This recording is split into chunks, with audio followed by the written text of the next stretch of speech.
गंगा नदी के तट पर एक धर्मशाला थी। वहां एक गुरुजी रहा करते थे। वह दिन भर तप और ध्यान में लीन होकर अपना जीवन यापन करते थे। एक दिन जब गुरुजी नदी में नहा रहे थे, उसी समय एक बाज अपने पंजे में एक चूहिया लेकर उड़ा जा रहा था। जब बाज गुरुजी के ऊपर से निकला तो चूहिया अचानक बाज के पंजे से फिसलकर गुरुजी की अंजुली में आकर गिर गई।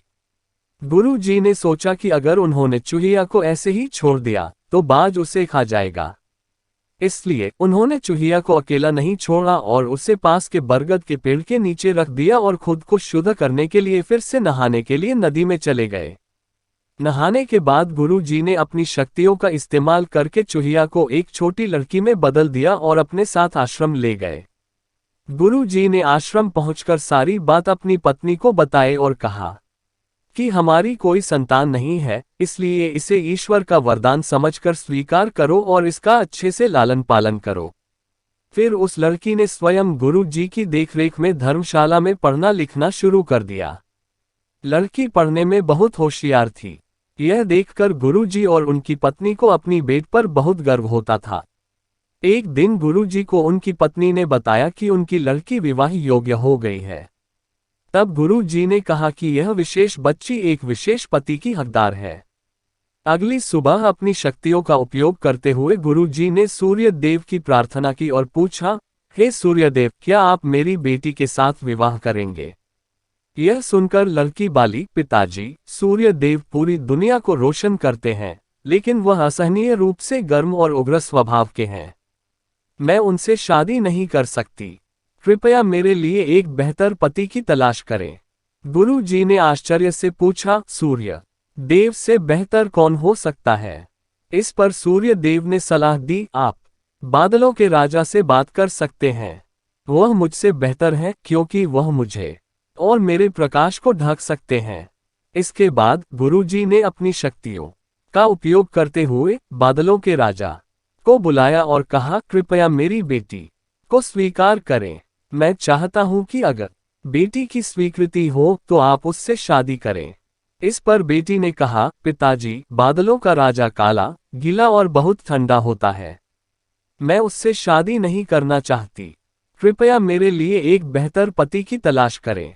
गुरुजी ने फिर से आश्चर्य में पूछा, भला बादलों के राजा से भी बेहतर कौन हो सकता है?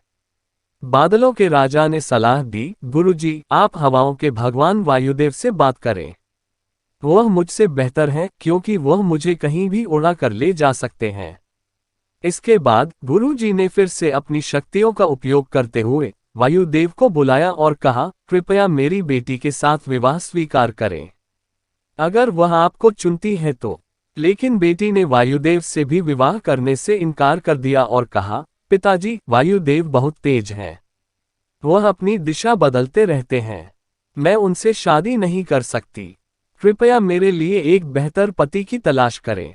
गुरुजी फिर सोचने लगे, वायुदेव से भी बेहतर कौन हो सकता है? इस पर वायुदेव ने सलाह दी, आप पहाड़ों के राजा से इस विषय में बात कर सकते हैं। वह मुझसे बेहतर है क्योंकि वह मुझे बहने से रोक सकते हैं। इसके बाद गुरुजी ने अपनी शक्तियों का उपयोग करते हुए पहाड़ों के राजा को बुलाया और कहा, कृपया मेरी बेटी का हाथ स्वीकार करें।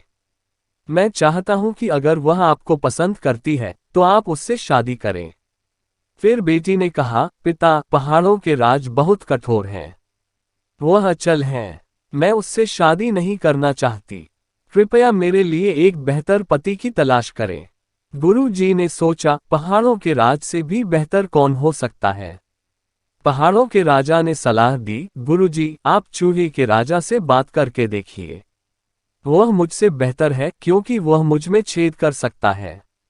आखिर में गुरुजी ने अपनी शक्तियों का उपयोग करते हुए चूहे के राजा को बुलाया और कहा, कृपया मेरी बेटी का हाथ स्वीकार करें।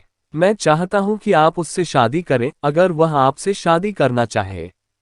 जब बेटी चूहे के राजा से मिली तो वह खुश होकर शादी के लिए राजी हो गई। गुरु ने अपनी बेटी को एक सुंदर चूहिया के रूप में वापस बदल दिया। इस प्रकार गुरुजी की बेटी चूहिया का स्वयंवर संपन्न हुआ। कहानी से सीख, जो जन्म से जैसा होता है उसका स्वभाव कभी नहीं बदल सकता।